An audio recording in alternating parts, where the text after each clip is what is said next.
ସାଙ୍ଗମାନେ, ଯଦି ଆପଣମାନେ ଅନ୍ୟ ଲୋକମାନଙ୍କ ଠାରୁ ଆଗକୁ ବଢ଼ିବାକୁ ଚାହୁଁଛନ୍ତି, ତେବେ ମୁଁ ଆପଣଙ୍କୁ ଏହି ଭିଡ଼ିଓ ମାଧ୍ୟମରେ ଏପରି ଏକ 3ଟି ଉପାୟମାନ କହିବାକୁ ଯାଉଅଛି, ଯାହା ଆପଣଙ୍କର ଜୀବନକୁ ବହୁତ ସଫଳତା ଦେଇପାରିବ। ଆଉ ଏହା ଏକ ସାଧାରଣ କଥା ନୁହେଁ। ଆପଣ ଏହି ନିୟମ ଗୁଡ଼ିକୁ ମାନି ଚଳିଲେ ହିଁ ଆପଣ ନିଜ ବା ଅନ୍ୟ ଲୋକମାନଙ୍କ ଠାରୁ ଦୂରେଇ ରହିଲେ ଯାଇକି ଆପଣଙ୍କର ଜୀବନ ଗୋଟିଏ ସଫଳତାର ରାସ୍ତା ଭାବେ ବିବେଚିତ ହୋଇପାରିବ।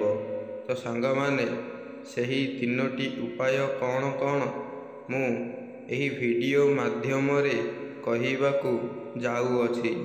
ତେଣୁ ଭିଡ଼ିଓକୁ ଫାଷ୍ଟରୁ ଲାଷ୍ଟ ଯାଏଁ ନିଶ୍ଚୟ ଦେଖନ୍ତୁ ଆଉ ବୁଝନ୍ତୁ ମଧ୍ୟ। ଆଉ ଭିଡ଼ିଓଟି କେମିତି ଲାଗିଲା କମେଣ୍ଟ ବକ୍ସରେ ଚାଣକ୍ୟଙ୍କର ଏକ କମେଣ୍ଟ ମଧ୍ୟ କରିବେ, ଯାହାଫଳରେ ମୁଁ ବହୁତ ସାରା ଭଲ ପାଇବା ମଧ୍ୟ ଦେବେ। ତେଣୁ ଚାଲନ୍ତୁ ଆଉ ଡେରି ନ କରି ଭିଡ଼ିଓଟିକୁ ଷ୍ଟାର୍ଟ କରିବା। କାରଣ ଏହା ଏକ ଦୌଡ଼ ପ୍ରତିଯୋଗିତା ନୁହେଁ କି ଆପଣମାନେ ଜିତିଯିବେ। ଏହା ଏକ ଏମିତି ଉପାୟ ଯାହା ଆପଣ ଯଦି ପାଳନ କରିବେ, ହୁଏତ ଆପଣଙ୍କର ଜୀବନ ମଧ୍ୟ ବହୁତ ସୁଖମୟ ହେବାକୁ ଲାଗିବ। ତେଣୁ ଏହି ଉପାୟକୁ ସଦାସର୍ବଦା ନିଜକୁ ପାଳନ କରନ୍ତୁ ଆଉ ଆଗକୁ ମଧ୍ୟ ବଢ଼ିବାରେ ଲାଗନ୍ତୁ, ଯାହାଫଳରେ ଆପଣ ସକ୍ସେସ୍ ହେବା ଲାଗି ଲୋକମାନେ ବି ବହୁତ କିଛି ତଥ୍ୟ ଜାଣିବାକୁ ପାଇପାରିବେ କେବଳ ଆପଣଙ୍କ ଠାରୁ। ତେଣୁ ସାଙ୍ଗମାନେ, ପ୍ରଥମରେ ହେଉଛି ସଦାସର୍ବଦା ଯେଉଁ ବ୍ୟକ୍ତି ବା ଜ୍ଞାନୀ ବା ସେମାନେ ବହୁତ ଥର ଚେଷ୍ଟା କରିକି ଅସଫଳ ହୋଇଯାଉଛନ୍ତି, ତ ସେହି ଲୋକମାନଙ୍କ ପାଇଁ ମୁଁ ପ୍ରଥମରେ କହିବାକୁ ଯାଉଅଛି ଯେ ସେହି ଲୋକମାନେ ସଦାସର୍ବଦା ନିଜର ଚଲାପଥକୁ ସୁଖମୟ କରିବା ପାଇଁ ପ୍ରଥମରେ ସେମାନଙ୍କୁ ଧୈର୍ଯ୍ୟର ସହିତ ଯେକୌଣସି କାମ କରିବାକୁ ପଡ଼ିବ। ନଚେତ୍ ସେମାନେ ବହୁତ ଅସୁବିଧାରେ ମଧ୍ୟ ପଡ଼ିପାରନ୍ତି। କାରଣ ସାଙ୍ଗମାନେ, ଧୈର୍ଯ୍ୟ ହେଉଛି ଏମିତି ଏକ ଜିନିଷ, ଯଦି ଆମେ ତାକୁ ପାରିପାରିବା ନାହିଁ, ତେବେ ଆମେ ମଧ୍ୟ କୌଣସି କାମରେ ସକ୍ସେସ୍ ହୋଇପାରିବା ନାହିଁ।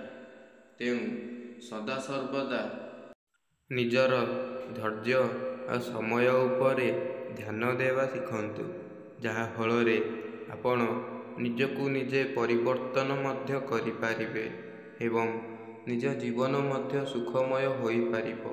ତ ସାଙ୍ଗମାନେ, ଆପଣ ଯେତେବେଳେ ନିଜକୁ ଏହି 2ଟି ଜିନିଷ ବା ଏହି 2ଟି ଯେଉଁ ସମୟ ଆଉ ଧୈର୍ଯ୍ୟ, ଏହି 2ଟି ଆପଣ ଯେତେବେଳେ ନିଜକୁ ନିଜେ ନେଇ ଗର୍ବ କରିବାକୁ ଲାଗିବେ ଆଉ କହିବେ ଯେ ଏହି ଦୁନିଆରେ ଧୈର୍ଯ୍ୟ ଆଉ ସମୟ ବିନା କିଛି ବି ହୁଏ ନାହିଁ, ଯାହାଫଳରେ ଏହା କଥା ଶୁଣି ଲୋକମାନେ ମଧ୍ୟ ବଦଳିବାକୁ ଲାଗିବେ।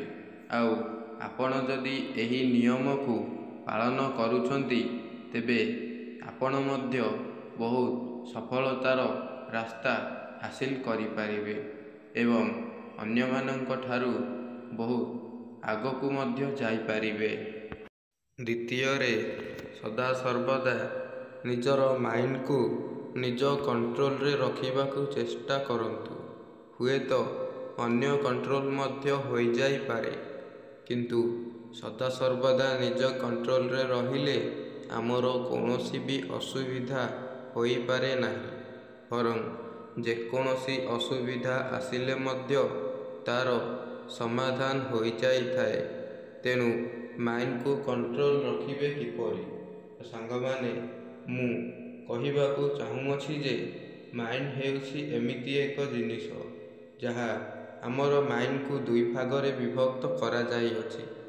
ଗୋଟିଏ ହେଉଛି ନନ୍ ଏଭେଲେବଲ୍ ମାଇଣ୍ଡସ୍ ଆଉ ଗୋଟେ ଏଭୁଲେବୁଲ୍ ମାଇଣ୍ଡସ୍। ତ ସାଙ୍ଗମାନେ ନନ୍ ଏଭୁଲେବୁଲ୍ ମାଇଣ୍ଡସ୍ କ'ଣ? ତ ନନ୍ ଏଭୁଲେବୁଲ୍ ମାଇଣ୍ଡସ୍ ହେଉଛି ଯଦି ଆମେ ସେହି ମାଇଣ୍ଡରେ ଆସୁଥିବା କୌଣସି ଖରାପ ୱାର୍ଡ଼ କିମ୍ବା ଖରାପ ଶବ୍ଦ ତାହା ଆମକୁ ସେଭ୍ କରିକି ରଖିଦିଏ। ଆଉ ଏଭୁଲେବୁଲ୍ ମାଇଣ୍ଡସ୍ ହେଉଛି ଯାହାକି ଆମେ ପଢ଼ିଥିବା ପାଠ ହେଉ କିମ୍ବା ଯେକୌଣସି ବି ଗୋଟିଏ ସଫଳତାର ରାସ୍ତା ହେଉ, ତାହା ଆମର ସେହି ଏଭୁଲେବୁଲ୍ ମାଇଣ୍ଡସ୍ରେ ହିଁ ଆମକୁ ସେଭ୍ କରିକି ରଖିଦିଏ। ତ ସାଙ୍ଗମାନେ, ଆପଣଙ୍କ ମନରେ ପ୍ରଶ୍ନ ଉଠୁଥିବ ଯେ ନନ୍ ଏଭୁଲେବୁଲ୍ ମାଇଣ୍ଡସ୍ରେ କାହିଁକି ଏଇଭଳି ଖରାପ ଶବ୍ଦମାନ ରହିଯାଇଥାଏ, ଆଉ ଏହି ଶବ୍ଦ ହିଁ ଆମ ମାଇଣ୍ଡକୁ ଅଧିକରୁ ଅଧିକ ବା ଅଧା ଖରାପ କରିଦିଏ, ଯାହାଫଳରେ ଆମେ ବହୁତ ଅସୁବିଧାର ମଧ୍ୟ ସମ୍ମୁଖୀନ ହୋଇଥାଉ। ଆପଣମାନେ ବେଳେବେଳେ ଦେଖିଥିବେ ଯେ ଆପଣଙ୍କର ମାଇଣ୍ଡ ଅଧିକାଂଶ ସମୟରେ କଣ୍ଟ୍ରୋଲରେ ରହେ ନାହିଁ। ତ ଆପଣମାନେ କ'ଣ କରିବେ ସେହି ସମୟରେ? ଆପଣ କିଛି ନ କରି ନିଜ ଲକ୍ଷ୍ୟ ଉପରେ ଧ୍ୟାନ ଦେବା ଉଚିତ।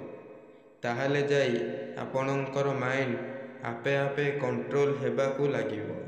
ତ ସାଙ୍ଗମାନେ, ଏଇଟା ଥିଲା ନନ୍ ଏଭୁଲେବୁଲ୍ ମାଇଣ୍ଡସ୍। ତ ଏଭୁଲେବୁଲ୍ ମାଇଣ୍ଡସ୍ କ'ଣ? ସେଇଟା ଗଲା ନନ୍ ଏଭୁଲେବୁଲ୍ ମାଇଣ୍ଡସ୍। ତ ଅନ୍ୟଟି ହେଉଛି ଏଭୁଲେବୁଲ୍ ମାଇଣ୍ଡସ୍। ତ ସାଙ୍ଗମାନେ, ଏହି ଏଭୁଲେବୁଲ୍ ମାଇଣ୍ଡସ୍ କ'ଣ ଅଟେ? ତ ଏହା ହେଉଛି ଏକ ସଫଳତାର ରାସ୍ତା ପରି, ଯାହା ଆମେ କୌଣସି ବି ଗୋଟିଏ ଭୁଲ କାମ କରିବାକୁ ଯାଉଥିବା ବେଳେ ଏହା ଆମକୁ ସୂଚନା ଦେଇଥାଏ କି ଯେ ଆମେ ସେହି କାମଟି କରିବା କି ନାହିଁ। ତାହେଲେ ଯାଇ ଆମେ ସେହି ମାଇଣ୍ଡକୁ ବା ସେହି ମାଇଣ୍ଡ ପ୍ରଥମେ ଆମକୁ ହିଁ ଜଣାଇ ଦିଏ ଯେ ସେହି କାମ ଭୁଲ ଅଟେ, ଆଉ ସେହି କାମ ପାଖକୁ ଆମେ ଯିବା ଉଚିତ ନୁହେଁ। ତାହା ଫଳରେ ଆମେ ସକ୍ସେସ୍ ହୋଇପାରିବା।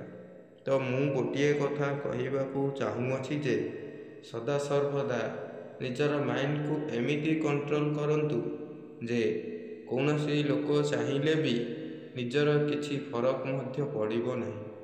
କାରଣ ଦୁନିଆରେ ଲୋକେ ହଜାର କହିବେ କିନ୍ତୁ କମ୍ ଶୁଣିବେ।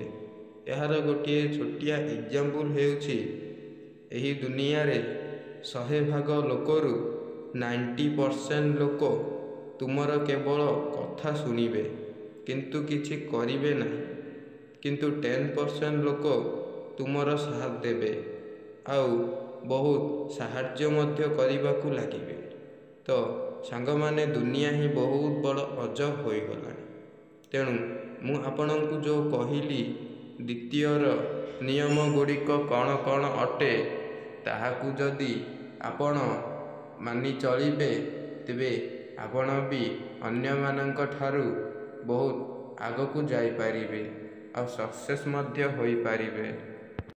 ତୃତୀୟରେ, କଠିନ ପରିଶ୍ରମ କରୁଥିବା ବ୍ୟକ୍ତି ତା'ର ଜୀବନରେ ବହୁତ ସଫଳତା ପାଇଥାଏ। ତ ସାଙ୍ଗମାନେ, କଠିନ ପରିଶ୍ରମ ଗୋଟିଏ ବ୍ୟକ୍ତି କାହିଁକି କରିଥାଏ? ସେ ତ ଜାଣିଥାନ୍ତା ଯେ ମୁଁ ଅନ୍ୟ କିଛି କରିପାରିବି, କିନ୍ତୁ ସେ କଠିନ ପରିଶ୍ରମକୁ କାହିଁକି ନିଜର ପ୍ରମାଣ ବୋଲି ଭାବିକି ନିଜେ ପରିଶ୍ରମ କରିବାକୁ ଲାଗିଲା? ତ ମୁଁ କହିବାକୁ ଚାହୁଁଛି ଯେ କଠିନ ପରିଶ୍ରମ କରିବା ଦ୍ୱାରା ନିଜର କିଛି କ୍ଷତି ହୋଇନଥାଏ, ବରଂ ଆମର ଉନ୍ନତି ହିଁ ହୋଇଥାଏ। କାରଣ କଠିନ ପରିଶ୍ରମ ଆମକୁ ଦିନେ ନା ଦିନେ ଏମିତି ଜାଗାରେ ଛିଡ଼ା କରିଦେଇଥାଏ ଯାହା ଫଳରେ ବହୁତ ସଫଳତା ମଧ୍ୟ ଦେଖିବାକୁ ମିଳିଥାଏ, ଆଉ ଅନେକ ଲୋକ ମଧ୍ୟ ଆମର ପ୍ରଶଂସା ମଧ୍ୟ କରିଥାନ୍ତି ଆଉ କହିବାକୁ ଲାଗନ୍ତି ଲୋକଟି ବହୁତ କଠିନ ପରିଶ୍ରମ କରିବା ଫଳରେ ତା'ର ଫଳ ସେ ଆଜି ପାଇପାରିଛି। ତେଣୁ ସାଙ୍ଗମାନେ, ସଦାସର୍ବଦା ନିଜର କଠିନ ପରିଶ୍ରମ ଉପରେ ଧ୍ୟାନ ଦିଅନ୍ତୁ। ତାହେଲେ ଯାଇକି ଆପଣ ଅନ୍ୟମାନଙ୍କ ଠାରୁ ବହୁତ ଆଗକୁ ଯାଇପାରିବେ।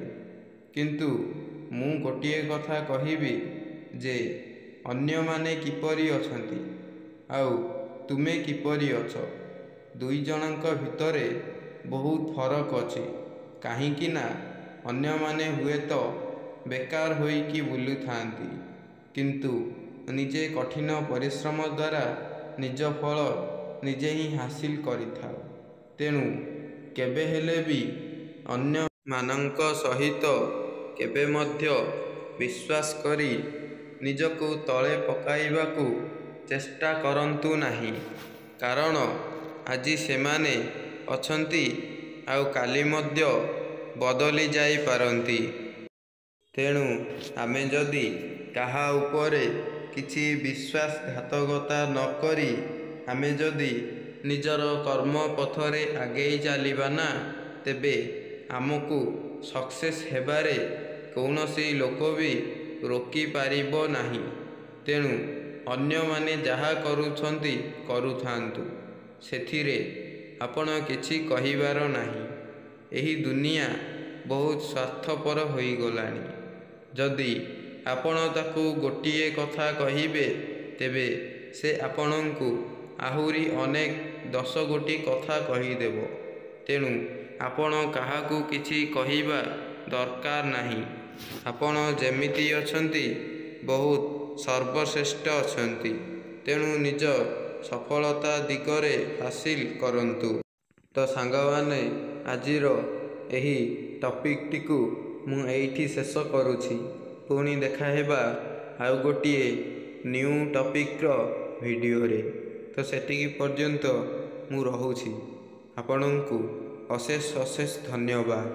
କିନ୍ତୁ ସାଙ୍ଗମାନେ, ମୋର ଆପଣଙ୍କୁ ଗୋଟିଏ ଅନୁରୋଧ, ଯଦି ଭିଡ଼ିଓଟି ଆପଣଙ୍କୁ ବହୁତ ପସନ୍ଦ ଲାଗିଲା, ତେବେ ମୋର ଏହି ଚ୍ୟାନେଲ ସମ୍ବିତ ମୋଟିଭେସନାଲ ଲାଇଫକୁ ଗୋଟିଏ ସବସ୍କ୍ରାଇବ୍ କରି ବେଲ୍ ଆଇକନକୁ ଅନ୍ କରିକି ରଖିବେ।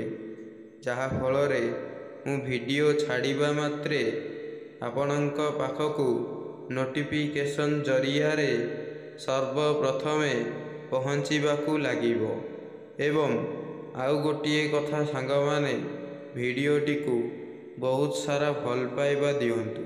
କାହିଁକି ନା ଆପଣଙ୍କର ସେହି ଗୋଟିଏ ଭଲ ପାଇବା ହିଁ ମୋତେ ଦିନେ ନା ଦିନେ ଆଗକୁ ନେଇପାରିବ। ତ ରହୁଛି ସାଙ୍ଗମାନେ, ଜୟ ଜଗନ୍ନାଥ।